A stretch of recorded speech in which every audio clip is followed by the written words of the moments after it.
Michael walked into the small cafe on a busy morning, the scent of freshly brewed coffee greeting him like an old friend. He had been coming to this place for months, not because it was fancy or expensive, but because it had a quiet corner where he could think. Today, he carried a folder filled with notes for an important presentation at work.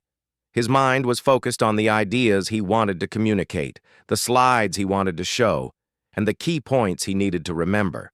Sitting by the window, he chose his usual spot, a small table tucked away in the corner, and set his coffee down with a soft clink.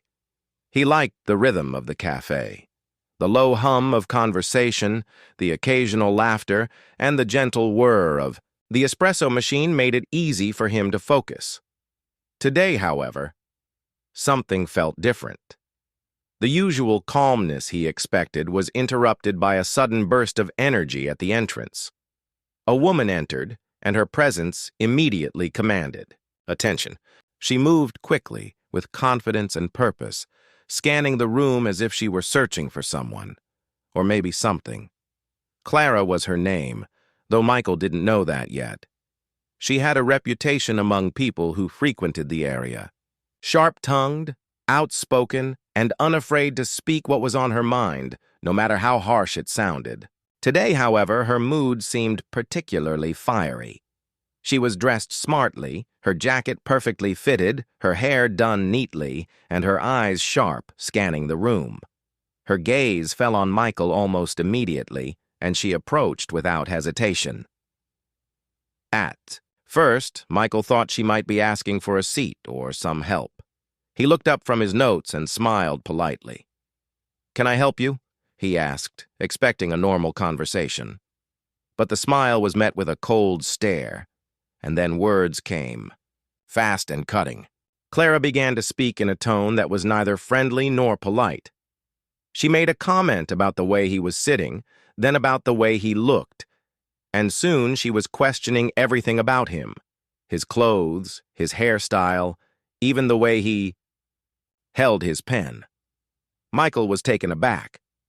People sometimes said unkind things, sure, but he had never experienced someone who attacked him so openly in public, especially a stranger. He felt a mix of surprise and confusion. Why was she directing all this anger at him? What had he done? He tried to stay calm, to maintain his focus on the notes in front of him, but it was impossible not to hear her words. The sentences came, rapidly, each one sharper than the last.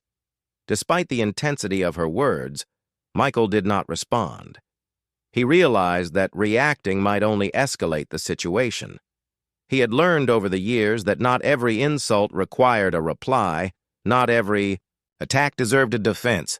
Instead, he kept his eyes on his notes, nodding slightly as if acknowledging her presence, though he did not acknowledge her words. The cafe's other patrons had begun to notice the unusual exchange. Some whispered quietly to their companions, their eyes flicking between the two of them. Others simply watched, unsure whether to intervene or to continue minding their own business. Michael, noticing the attention, felt a small sense of discomfort, but he reminded himself that the situation was temporary and that his calmness could prevent things from getting worse. Clara, on the other hand, seemed fueled by the attention. She leaned closer, speaking even more loudly, making sure everyone could hear. She criticized his choices, his manners, and even speculated about his life. She seemed to delight in the idea that she had caught someone off guard, someone she could assert herself over. Her voice was sharp, each word deliberate, aimed to provoke a reaction.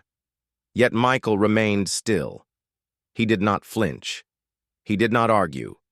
He simply sat quietly, taking deep breaths, allowing her words to pass over him without affecting his focus. He noticed little things about her as well, the tension in her shoulders, the flicker of impatience in her eyes, the way her hands moved when she was frustrated. In a way, he was observing her more than engaging with her. Time passed slowly, or at least it felt that way. The conversation, or rather the barrage of insults, continued for several minutes. Michael could feel his heart rate increase slightly, a natural human response, but he reminded himself that walking away calmly would take more courage than arguing back. He was determined to maintain his dignity and not let the situation control his emotions. Finally, Clara paused, expecting a reaction, a defense, or perhaps even tears. She leaned slightly forward, her eyes narrowing, waiting for some acknowledgement that she had made an impact. Michael, however, remained calm. He looked up from his notes for a brief moment, meeting her gaze without anger or fear, and then returned to his papers. His calm demeanor, even in the face of her harsh words, seemed to confuse her. The silence that followed was almost heavier than the words themselves. Michael took a sip of his coffee, deliberately slow, unhurried, and continued, reviewing his notes. Clara could not understand why he did not respond. In her mind, everyone reacted to insult, everyone defended themselves, and yet, here was someone who remained completely unaffected. At that moment, Michael realized something important. The power of words is only as strong as the reaction they provoke. By refusing to react, he had already taken control of the situation in the quietest way possible. Clara's anger, which she had projected outward, had no power over him. She was left with her own frustration, and he continued with his day, focused on what mattered most: his work, his thoughts, and his peace of mind. As Clara finally stepped back, seemingly at a loss, Michael allowed himself a small, private sigh of relief. He knew the encounter was far from over, but he also knew that he had already handled it in the best possible way. By remaining calm, he had not only preserved his dignity, but had also made an unspoken statement about self-control and inner strength. And so, in that quiet corner of a busy cafe, among the smells of coffee and pastries, a lesson in patience, restraint, and human composure quietly unfolded. One that Michael would remember, and perhaps one that Clara would too, though in her own way much later. Clara's voice grew sharper as the minutes passed. She leaned on the edge of Michael's table, her eyes narrowing, each word dripping with criticism. She began commenting on his appearance, starting with small things: his shirt, the way he had combed his hair, even the type of coffee he ordered. But as she continued, her words became more personal, more invasive.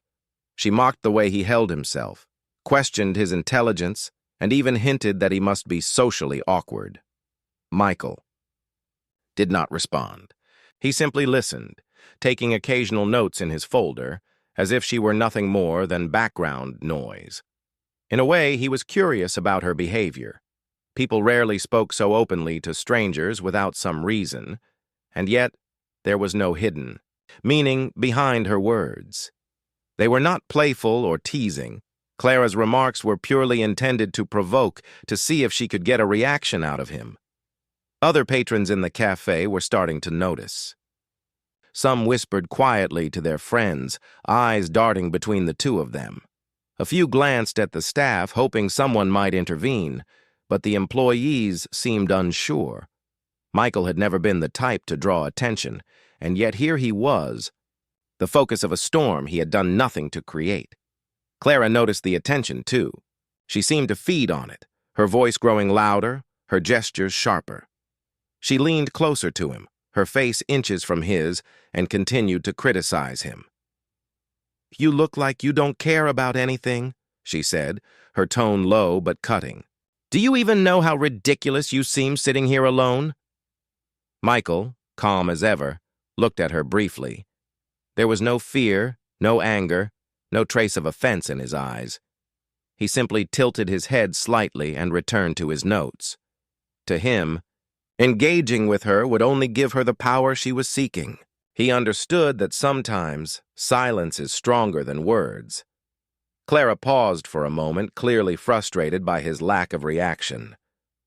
"Are you even listening to me?" she demanded, her voice rising now, sharp enough that people nearby started to notice more clearly. A few heads turned in their direction, curious about the argument unfolding.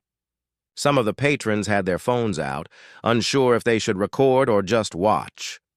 "I am listening," Michael said calmly, without raising his voice. "But I'm not going to respond to words meant only to hurt." Her eyes widened slightly, as if she had not expected him to speak at all. She took a deep breath and continued, trying a different approach. This time she began questioning his life choices. "Do you really think you're successful? Sitting here alone with your little folder of notes? What have you actually done?" Michael looked up slowly and met her gaze again. He could see the mix of anger and confusion in her eyes. She did not understand why he remained composed, why he refused to be drawn into her storm of words. He realized that her insults were not about him. They were about her own frustration, her own struggles. People who lash out like this often carry burdens they cannot express, and her anger was spilling over onto him. Despite the intensity of the situation, Michael continued to remain calm. He took slow, deliberate sips of his coffee, allowing the minutes to pass without giving her the reaction she sought. His quiet composure seemed to frustrate her even more, and yet it also caused a subtle change in the atmosphere around them. The tension in the cafe was palpable, but it was no longer only fueled by Clara's words. There was now a sense of curiosity, even admiration, from those who observed. Clara's words grew sharper still. She leaned in even closer, her voice, now almost a whisper but with a cutting edge. "Do you always act like this, pretending nothing affects you? Or are you just weak and hiding behind silence?" Michael finally looked at her directly, holding her gaze without blinking. "It's not about weakness," he said quietly.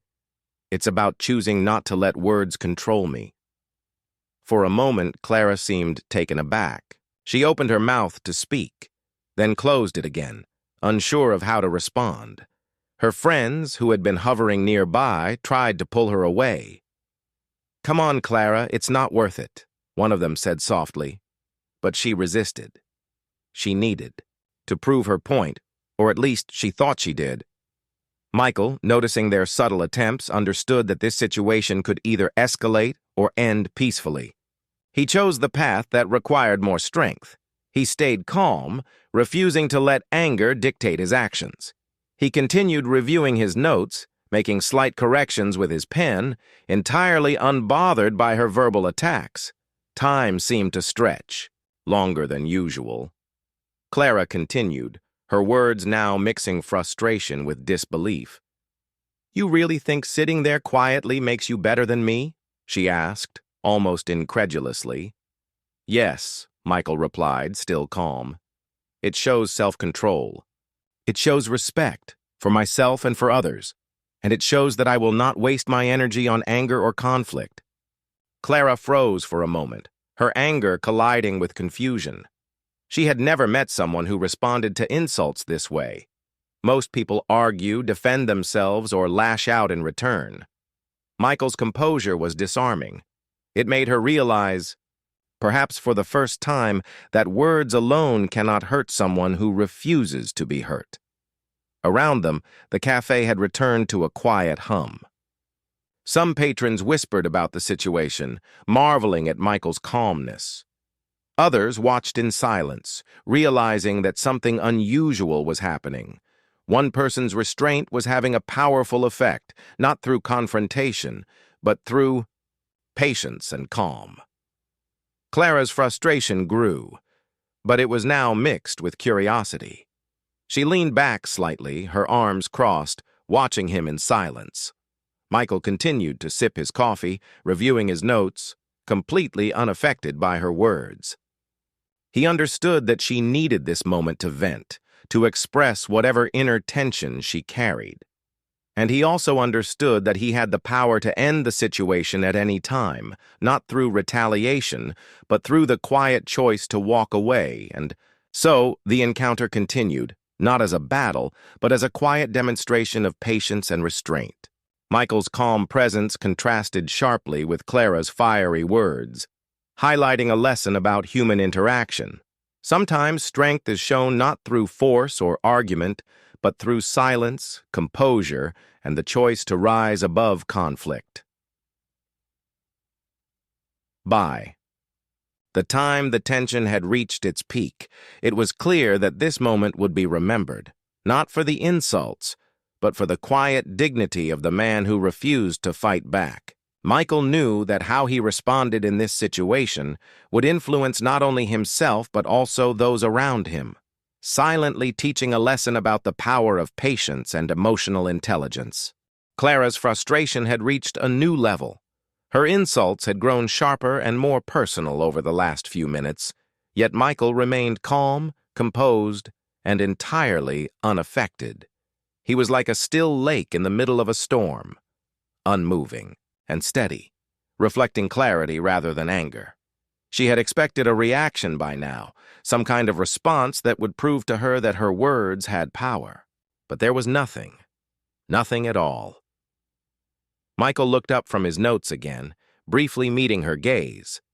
There was no hint of fear, no defensiveness, no anger, just quiet observation. He didn't need to say anything. The way he carried himself, the way he chose to remain unaffected, spoke louder than any words could.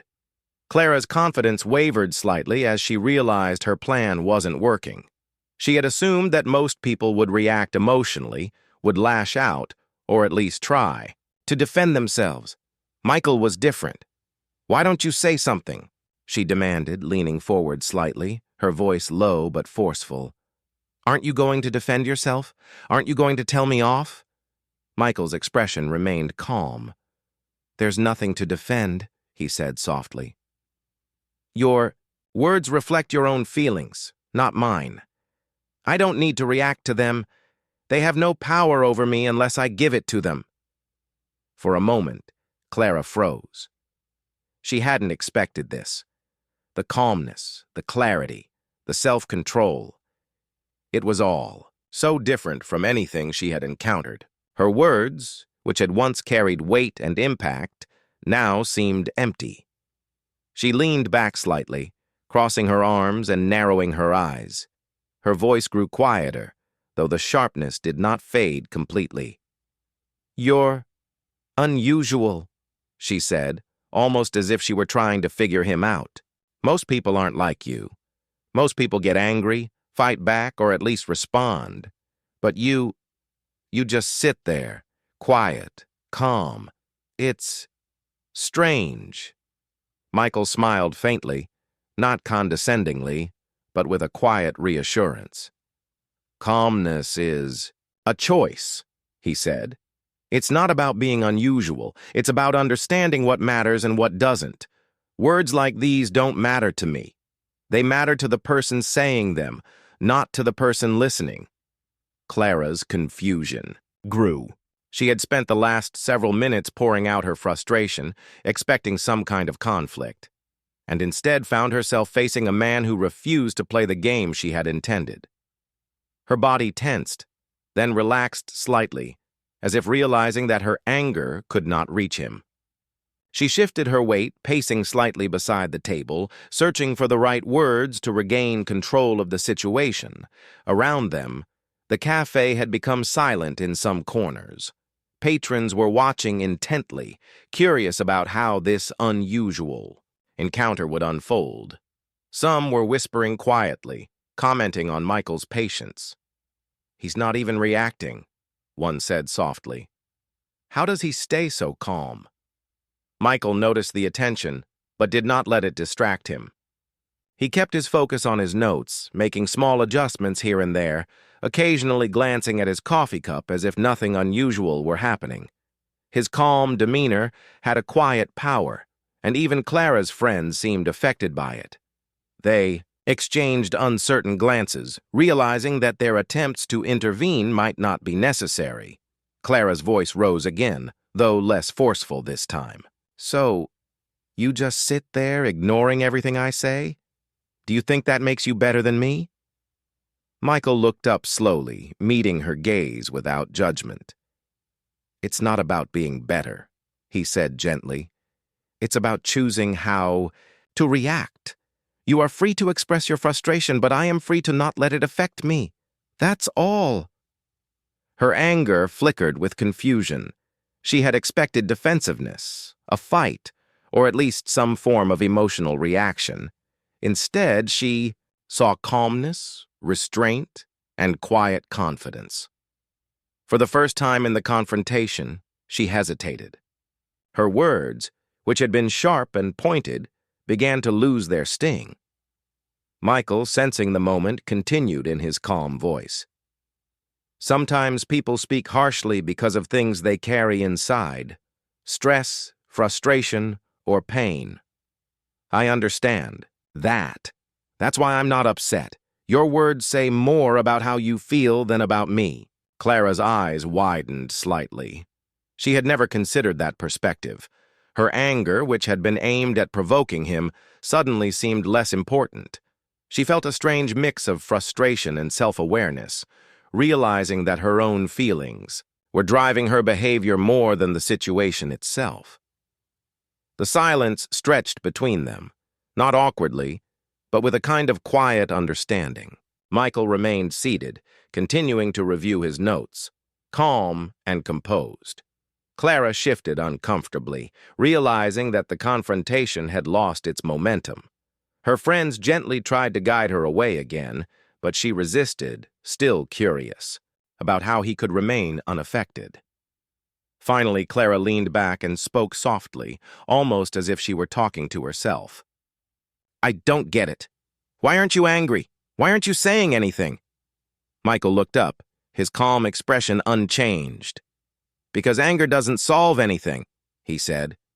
"It only hurts the person feeling it. I choose peace instead. It's simpler, stronger, and it keeps me focused on what matters." Clara's hands trembled slightly as she absorbed his words.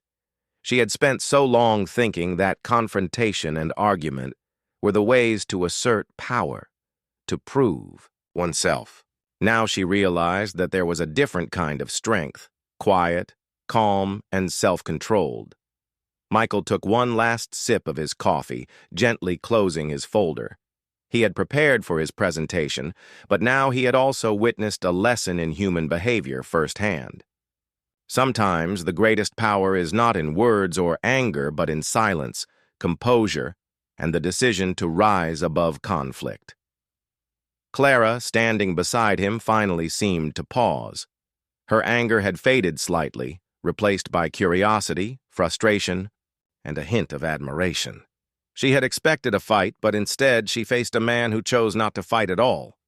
It was disarming, humbling, and, whether she wanted to admit it or not, impressive. Around them, the cafe returned to its normal rhythm. People resumed their conversations, the hum of coffee machines filled the air, and the brief tension gradually dissolved.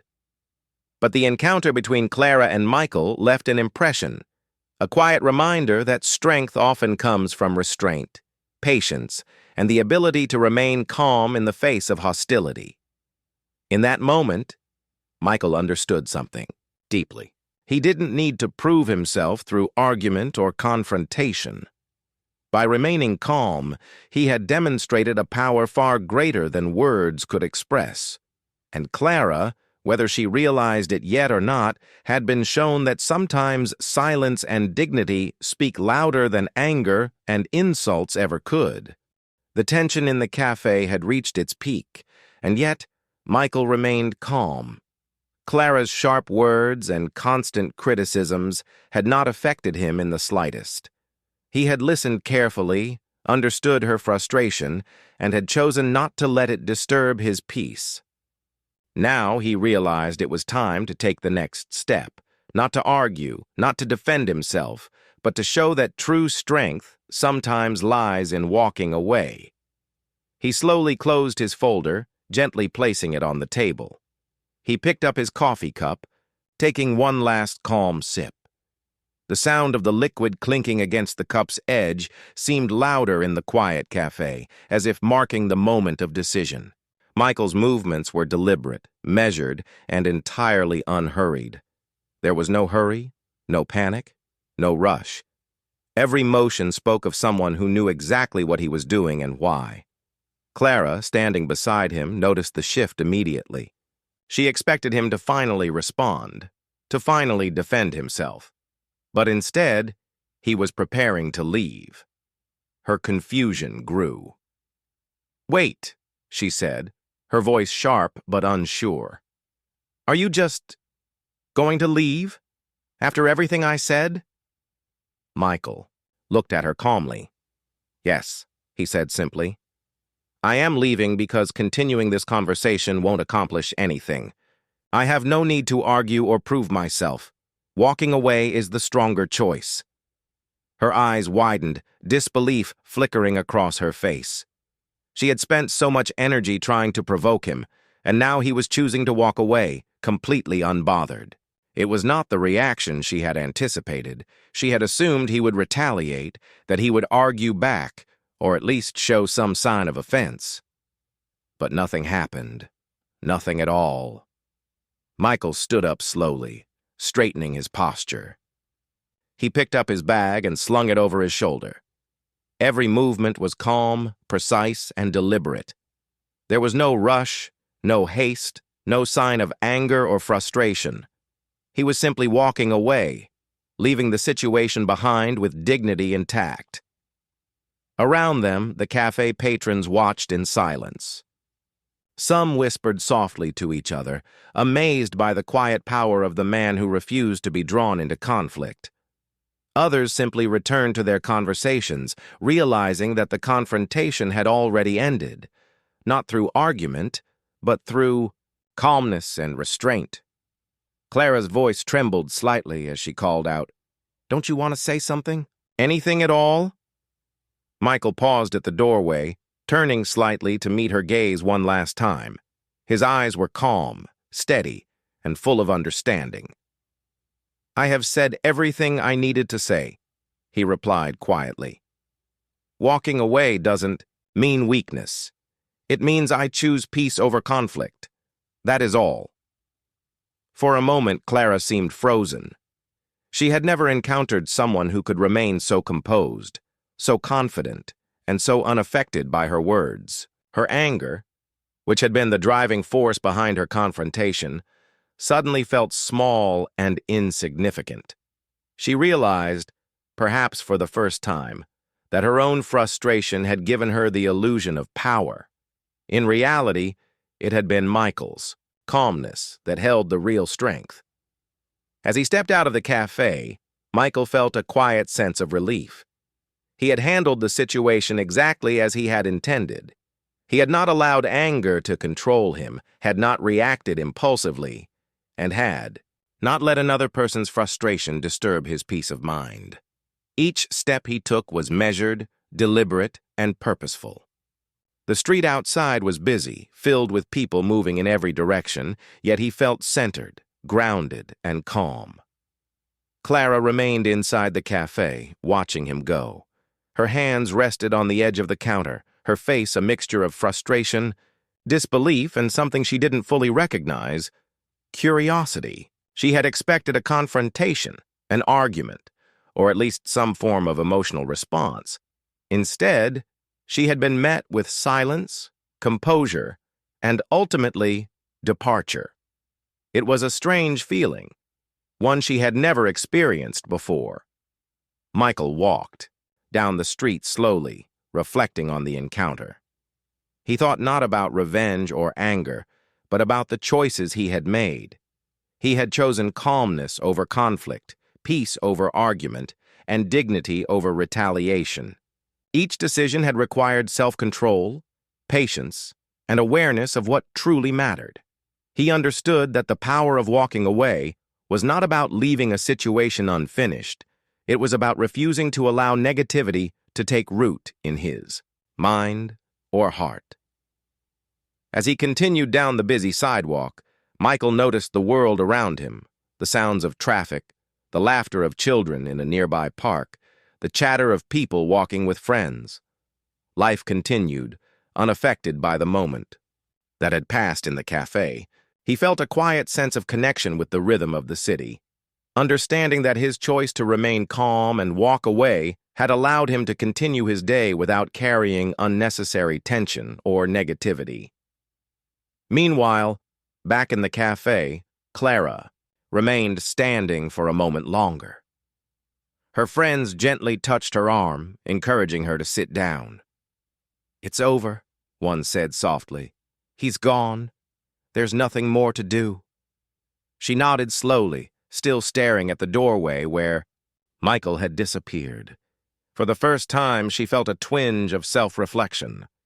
She realized that her words had not had the impact she intended, and that the man she had tried to provoke had demonstrated a strength she could not ignore. She did not yet understand it fully, but a small seed of thought had been planted, one that would grow over time as she reflected on her own actions and choices. Michael continued walking, feeling lighter with each step. He knew that conflicts like these happen every day, with strangers, friends, or colleagues, and that many people react impulsively, letting anger dictate their actions. But he also knew that choosing calmness and walking away was a powerful option, one that required courage and self-awareness. It was a lesson he carried with him, not as a story of confrontation, but as a story of strength, patience, and emotional intelligence. By the time he reached the park, he had put some distance between himself and the cafe. He paused for a moment, taking a deep breath, enjoying the sunlight on his face and the soft breeze around him. The incident that had begun as a stressful confrontation now felt like a quiet reminder of the choices humans have in every interaction, whether to react impulsively or to respond thoughtfully, whether to escalate conflict or to maintain inner peace. And somewhere in the back of Clara's mind, the impact of his calm departure began to settle. She had expected a fight, but instead, she witnessed something stronger, a man who could maintain dignity, control his emotions, and walk away with quiet strength. The memory of that moment would linger, slowly reshaping her understanding of strength, patience, and human interaction. Walking further down the street, Michael felt a sense of satisfaction, not from victory over another person, but from having acted in a way that aligned with his values. He had chosen calmness over anger, understanding over frustration, and peace over conflict.